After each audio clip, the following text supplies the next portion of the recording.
first introduce our speaker. Basically, we'll be here about an hour. I might go slightly over, but we don't expect to go much over. So our Dan is going to speak for 30 to 35 minutes, and then we'll open it up for discussion. So let me just first give you a little bit of info on Dan Dombrowski. He is a professor of philosophy at Seattle University. He's authored 22 books and over 190 articles in scholarly journals in philosophy, theology, classics, and literature. Among his books are Rethinking the Ontological Argument, a Neoclassical Theistic Perspective, also Contemporary Athletics and Ancient Greek Ideals, Process Philosophy and Political Liberalism, Rawls, Whitehead, Hartshorne. And so primarily his areas of intellectual interest are metaphysics and philosophy of religion from a neoclassical or process perspective. And he's also editor of the journal Process Studies. Just gonna put that right in the chat so you can see. So welcome, Dan, and I'm just gonna let you take it away. Thank you, Sherry, and thank you, Jared, for making all this possible. And it's nice to see people from all over the world, really. I'm here in Seattle, and I'm going to talk for about 30, 35 minutes about a book I recently wrote called Process Mysticism. And thanks to Sherry for, asking me to do this. I'm honored. By mysticism or religious experience, I mean one of two different things. Mysticism could mean direct experience of God or of ultimate reality, in contrast to, say, an indirect approach to God through rational argumentation or inference. So mysticism or religious experience means some sort of direct experience of God first. And then secondly, mysticism could also mean a religious experience that's ineffable. And I think that those are two quite different things. They often intersect with each other.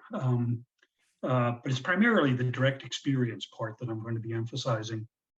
Actually, I'm kind of skeptical of people who are aggressively apophatic or aggressively into negative theology, as we'll see, although that's definitely part of the story that has to be told.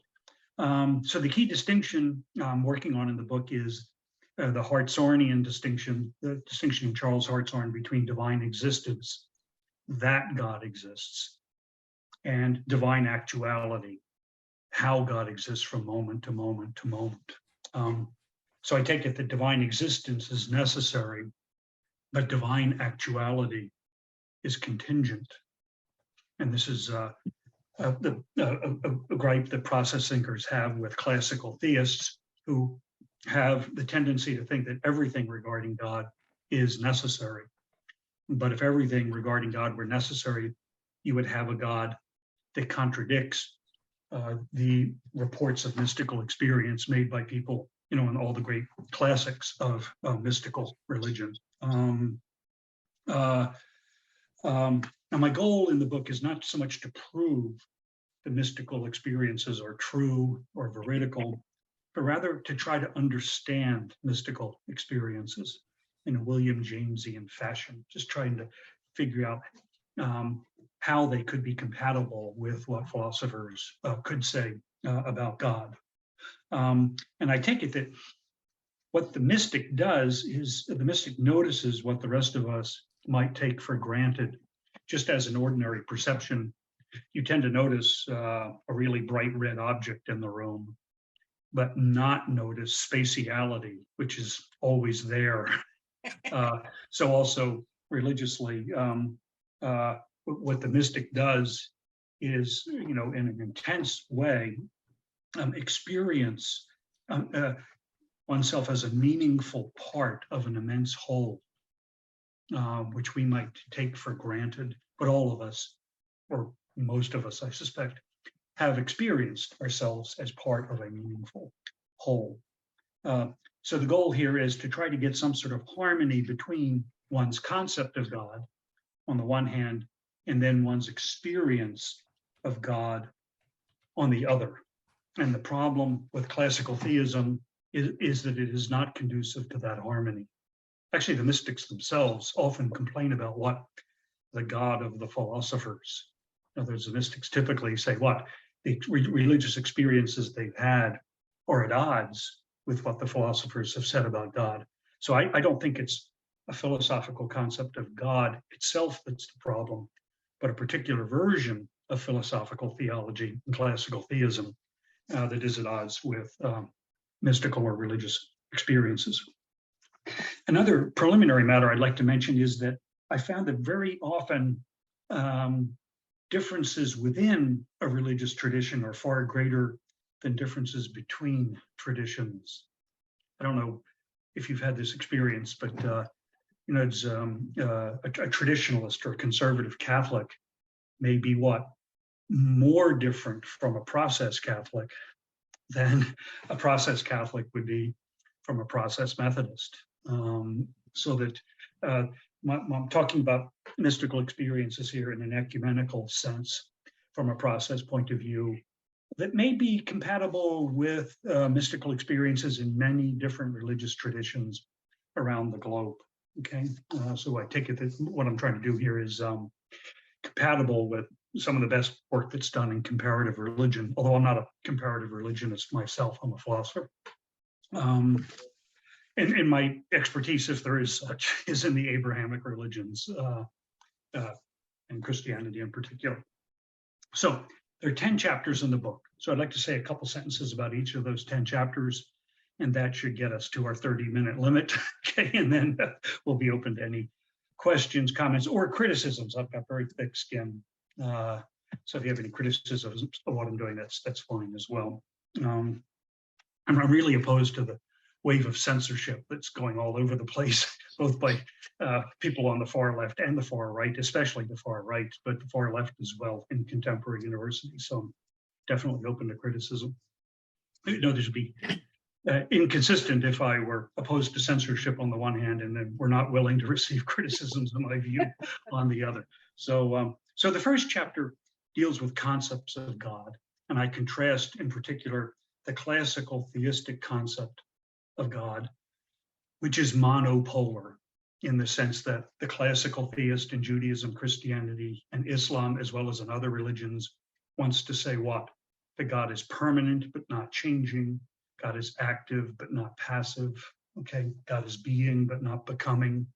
Or these traditional divine attributes, and then in one column, and then in the other column you have all these attributes that are denied of deity, like change, becoming, passivity, and so on. And I contrast classical theism with neoclassical or process theism. I know many people in the Zoom session here are familiar with this sort of distinction. And the neoclassical or process theistic view is dipolar. The God is supreme being as well as supreme becoming, is both active preeminently and passive preeminently. And I allege in the book that neoclassical or process theism is a better fit in trying to understand mystical experiences, because the mystics talk about interaction with God, God being receptive to their sufferings, and so on, and not, mystics don't tell us about a God that is impassible, purely active, an unmoved mover. No wonder they complain about the God of the philosophers, right? The phenomenology of mystical experience seems to be at odds with the monopolar conception of God you get in classical theists in various different religions. Chapter 2 of the book deals with world inclusiveness and nature, where I deal with this monopolarity in terms of the distinction between mind or spirit on the one hand, and then embodiment on the other. And classical theists famously, or perhaps infamously, want to say what? God is pure mind or pure spirit, and would not in any way, shape, or form be tainted by embodiment. I take it that's integral to the classical theistic view, where you end up with a sort of cosmological dualism, where you have this natural world down here, and then God exists in a supernatural world. And then on that classical theistic basis, what mysticism refers to is the mystic pole vaulting, this is my metaphor, okay, pole vaulting out of this natural world into some supernatural world that does not involve embodiment in any way, shape, or form. I think that the mind or spirit on the one hand and then body on the other distinction should be treated in a dipolar way as well. That God is the greatest conceivable would be preeminent mind or spirit on the one hand, and then preeminent embodiment on the other. So I argue for a sort of cosmic hylomorphism, otherwise known as the world soul. This is defended by Hartshorne. I also think it's implicit in Whitehead, although Whitehead, explicitly sort of distances himself from this idea. But the idea is that just as I animate my body, a divine being would animate not this or that body, but would animate the cosmos, okay, would animate the whole embodied world, such that mysticism in this sense would not be pole vaulting out of a natural world, but rather mystics are those who are especially attentive to and have a talent for appreciating divine presence in the world. So I don't think that there's a huge distinction between theistic mysticism on the one hand and then nature mysticism on the other. And I think all sorts of rapprochement can be reached with romanticism as well. Think of Wordsworth's, talking about presence infused in the natural world that mechanists are not attuned to, but the mystics are. So I'm trying to avoid some of the familiar charges made against mystics that mysticism consists in a sort of escapism, right? Or, a leaving behind of the natural world. All that makes what? Religious experience unbelievable, right? To many reflective people. Chapter 3 deals with ideal power and tragedy, where I criticize the notion of omnipotence found in classical theism. An awful lot of work has been done in terms of criticizing omnipotence by process theists, so I'm not going to spend a lot of time talking about that here. Actually, Hartshorne has a book titled Omnipotence and Other Theological Mistakes, okay, which is a great title, I think. All I'll say is this, that it strikes me that omnipotence distracts attention away from an appreciation of divine presence in the world. In other words, if you're committed to a belief in divine omnipotence, process thinkers in general tend to think that you end up with the nastiest version of the theodicy problem. Because everything that happens, including like infants, who have congenital diseases that are intensely painful, all of that is either sent by God, or at least permitted by God, on the basis of belief in divine omnipotence. So from a classical theistic point of view, with a concomitant, attachment to divine omnipotence, religious believers spend a lot of time, I would say, waste a lot of time asking the wrong questions about why God would send something terrible to me, where their attention might be much better served by just coming to terms with the fact that there is tragedy in the world, and then try to deal with it as best you can without working on the assumption that God must have sent it or at least permitted it. Chapter 4 of the book is titled Abstract and Concrete. And what I try to do in this chapter is try to bring about that sort of harmony between a concept of God and then the experience of God found in the mystics. Actually, Hartshorne says that philosophy's most important task is to clarify the question of God. Okay. In this chapter, I defend the ontological argument, which is a very, very abstract argument. The point being to contrast it with the concreteness of mystical experience. So you have these two paradigmatic ways of trying to approach God, either intellectually on the one hand or through personal experience on the other. One of them is knowledge by acquaintance, and the other is knowledge by description. So the philosophical approach is not knowledge by description, but what you get in mysticism is knowledge by acquaintance. Now, in this chapter, dealing with abstract and concrete, I try to do a lot of intellectual work by making two distinctions that usually get conflated into one. I say that the distinction between direct and indirect experience is not the same thing as the distinction between immediate and mediate experience. So the distinction between direct and indirect experience is that between knowledge by acquaintance on the one hand, and then approaching God by way of inference, or rational argument on the other. So I want to define mysticism as what? Mystical experience as direct experience of God that is mediated by language, logic, and embodiment. So the descriptions of mystical experiences that you get in the classics in mystical theology are descriptions that involve language, embodiment, images, things that are seen, things that are felt, and so on. As far as I can tell, no experience is medium free.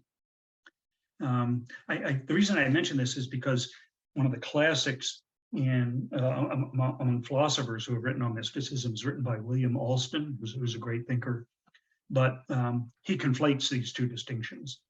So he treats direct experience as meaning the same thing as immediate experience, and indirect experience as the same thing as mediate experience. And things get really confusing, and I try to sort those distinctions out in this chapter.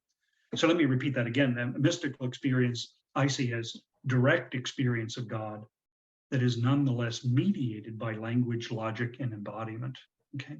That all of our experience is mediated. This is part of the same sort of effort I mentioned before, to try to understand mysticism not as pole vaulting out of this world involving language, logic, and embodiment, but rather trying to find God in a world where our experiences are mediated by language, logic, and embodiment.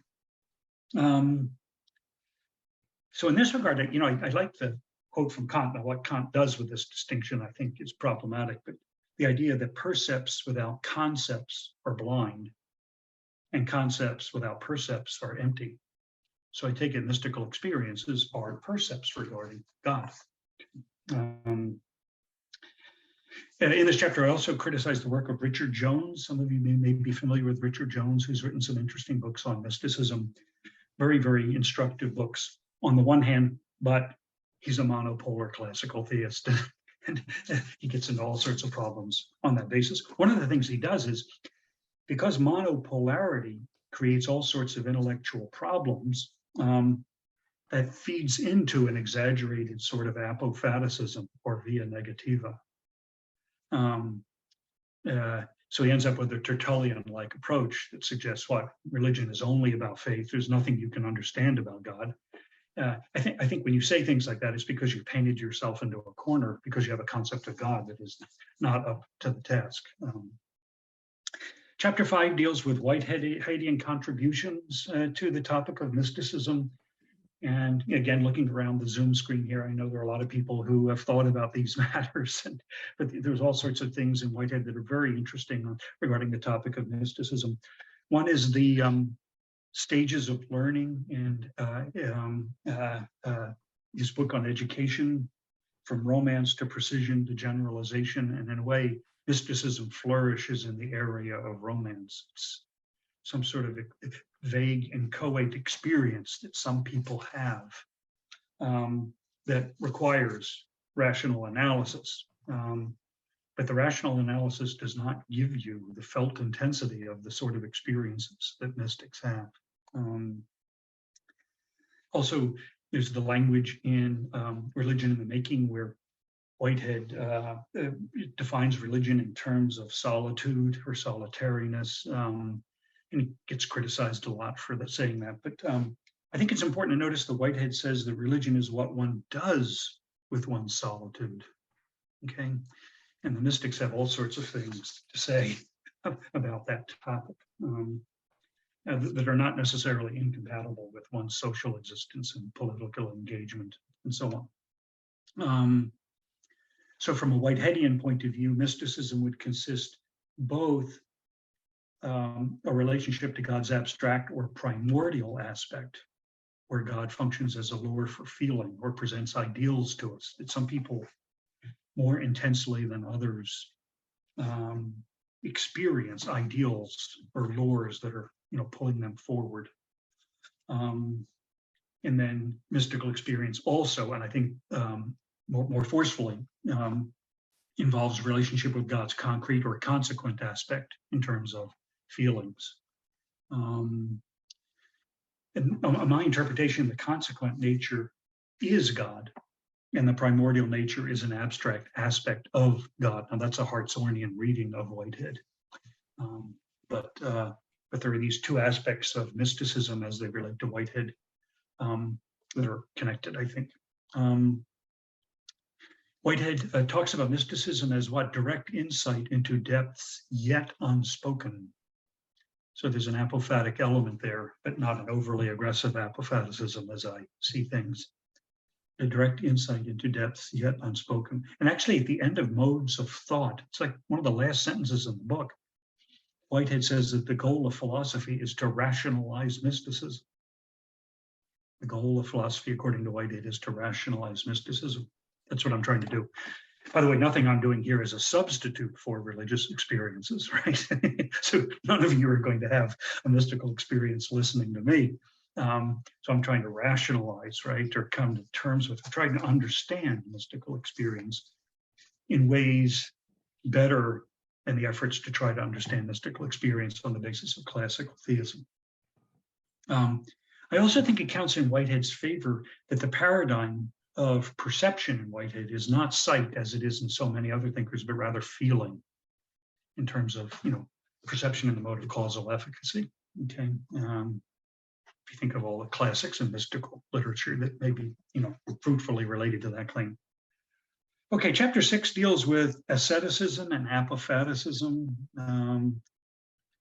So I try to avoid an overly negative conception of asceticism. You get sort of a caricature of asceticism and thinkers like Nietzsche, right, who think that Christianity and religion in general is body hating and world negating and so on. And I have no doubt that there are versions of a religion that play right into Nietzsche's hands in that regard. But the Greek word ascesis originally meant training. It's an athletic metaphor, right? So an ascetic is somebody who prepares one's body, right, for the big event. And so I think there's a positive sense of asceticism that could be defended against a sort of Nietzschean critique. And as I mentioned before, a runaway apophaticism is probably an indication that you're starting with a concept of God that's defective, that is unknowable because it's logically contradictory. And I'm thinking of the theodicy problem here and the classical theistic problem of trying to reconcile a belief in God who knows all the outcome to all future contingencies, with absolute assurance and in minute detail, and yet try to affirm a sense of human freedom. I mean, all these sort of problems feed into a runaway apophaticism. And also, I think there's a sort of false humility found in overly aggressive versions of the via negativa or apophaticism. People sort of pride themselves on not saying too much about God, but because actually that often conceals a dogmatic confidence in classical theism. Okay, so it's a false humility as I see things. I mention this because there are some really aggressive apophaticists out there now. It's sort of been really popular in scholarly circles dealing with religion for the last generation or two. Chapter 7 deals with visions and voices. So a lot of people, when they think of mysticism, they think of people who claim to have received messages from God, and seen visions and heard voices. I'm not denying that these sorts of things occur. However, I reject these experiences as sources of information. So I'm relying here on a Spanish mystic named St. John of the Cross, kind of a famous guy who's actually the national poet of Spain, who claimed to have had visions and voices himself, but tried to downplay them. He has a deflationary view of these things as sources of information for all kinds of reasons. Rather, they're more like dreams, that they're valuable, but not as sources of information. I cited an example in the book where imagine somebody who had a father who had sort of a stoic demeanor. I think a lot of us have fathers who had stoic demeanors. My father recently passed away, so I'm thinking about this a lot. So you would know that your father loved you, but he never said so. It just wasn't the sort of thing that he did. Imagine this person had a dream, and in the dream, his father put his hand on his head, caressed the child's head. The dream can be very powerful as a reiteration of the underlying fact that you're aware of, that your father loves you. And maybe divine visions and voices are the same sort of thing.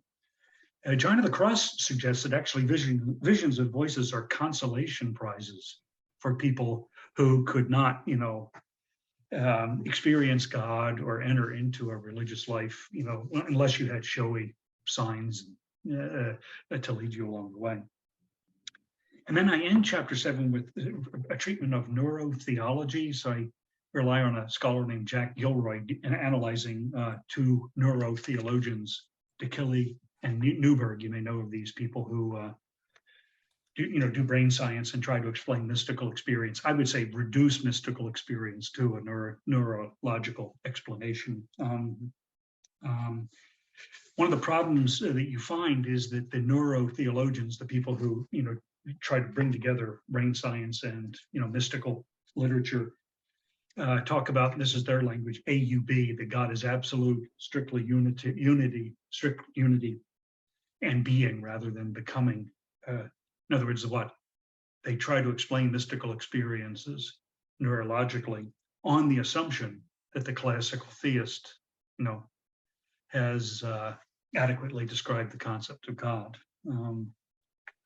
One interesting phrase that you could use here is to say what the problem with this approach, Gilroy puts it this way, is you're trying to pour neuro wine into old bottles.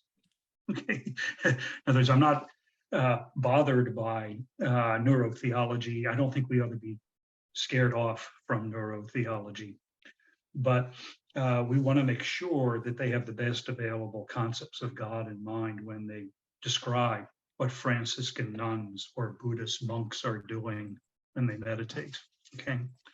Rather than work on assumptions that are problematic. Chapter 8 deals with Bergsonian contributions, and a lot of you may be familiar with the famous distinction between closed and open religion in Bergson's book, The Two Sources of Morality and Religion. It's a great book, by the way. With mysticism consisting in what? Those sorts of experiences that open us up to a wave of divine influence. Okay, so that mystics are, quintessential open religionists, as Bergson sees things. And those of us who are non-mystics, nonetheless, hear the echo of the sort of things that the mystics say. So Bergson is good on indicating how, even if one does not think that one has had mystical experiences oneself, you nonetheless may benefit from those who have. And Bergson is also famous for this distinction between cinematography and photography, if you may be familiar with that. The people who do substantialist metaphysics tend to slow reality down and depict it in terms that are static, whereas he wants to speed it up, not like looking at a photograph, but rather like watching a film. The reality is, from a process theistic point of view, three things: processual, obviously, asymmetrical, in that our relationship to the past is radically different from our relationship to the future, and cumulative. Okay. Real briefly, I just had about 2 or 3 minutes left. Okay. Chapter 9 deals with aesthetics and the Greek concept of aesthesis, which originally meant perception, but then eventually comes to mean perception of beauty. I try to develop a Hartshornian theory of beauty as a dual mean between two sets of extremes. So the beauty is integrated diversity and intensity of experience. And so I try to make sense of the aesthetic sensibilities of mystics who help us to appreciate the sublime. We have no trouble understanding the cute or the pretty on our own, but appreciating sublimity, which is a type of beauty, is difficult to do, considering how vast space is and how vast time is, and so on. And actually, classical theism, I think, leads to a monotonous view of the world, theoretically. That there is a tendency in classical theism, quite openly acknowledged by many classical theists, toward strict determinism in a block universe. Okay, and I'm not just talking about Calvin and certain Muslim thinkers, even Thomas Aquinas, who affirms belief in freedom, right? It seems that he should affirm belief in determinism, because once again, if God, on a classical theistic basis, knows with absolute assurance and in minute detail everything that will occur in the future, then there's nothing new in the world, right? It's all set. Leibniz realized this, right? For all his greatness. So that there is, from an aesthetic point of view, a tendency toward not only determinism, but monotony in classical theism that should bother us aesthetically. And then the final chapter of the book deals with consequences for ethics. I try to rescue the book from hopeless abstraction and deal with some topics in ethics, specifically the tradition of virtue ethics, okay, and the theological virtue of love in particular. You know, process thinkers have made a big deal of this, that the neoclassical concept of God does a much better job of helping us understand divine love than the view of God as an unmoved mover, okay, which is very hard to reconcile with love. The problem, as I see things, is not the doctrine of analogy in classical theism. That seems fine to me, but it's the fact that the classical theist does not adequately apply the doctrine of analogy, because divine love, on their view, is not anything analogous, even remotely analogous to anything I understand love to be. You know, it's a love that where you are not at all affected internally by what happens to the beloved when the beloved suffers, right? You know, you're not at all changed by what happens to suffering beings.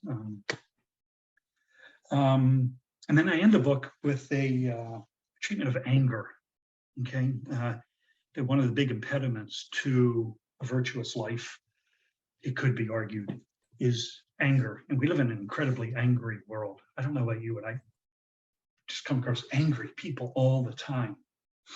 And I take it that a habit or an unending sort of anger ends up in bitterness. So bitterness is defined in terms of anger.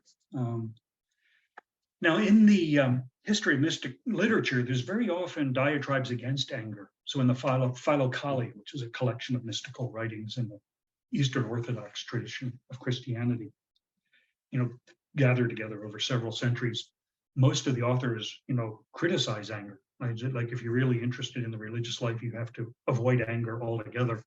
Well, I try to develop a view that depends more on Plato and Aristotle, suggesting that anger in moderation might be a good thing. You know, there's some things that you should be angry about, but the problem is that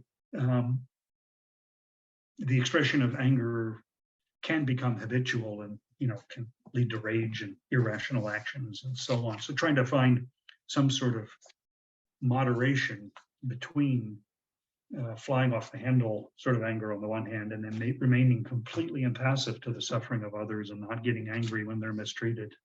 You know, trying to find some sort of moderate path is what I'm trying to defend there. And this is related to the idea of trying to avoid premature solitude. So some people, when they think of mysticism, they think of people who completely separate themselves off from the world. And within the monastic tradition, you know, there's a distinction between the cenobitic life and the hermit's life, right? And it's, you know, prematurely going into solitude or going into solitude for the wrong reasons, to try to escape the challenges of the world, might lead you to a position where you realize, along with Jesus and Muhammad and others, that there are demons in the desert too.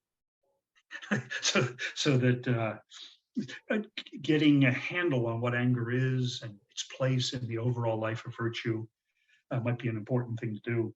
Because as I see things, the virtuous life is propedeutic to something much better. That's what the book is about. So thank you very much.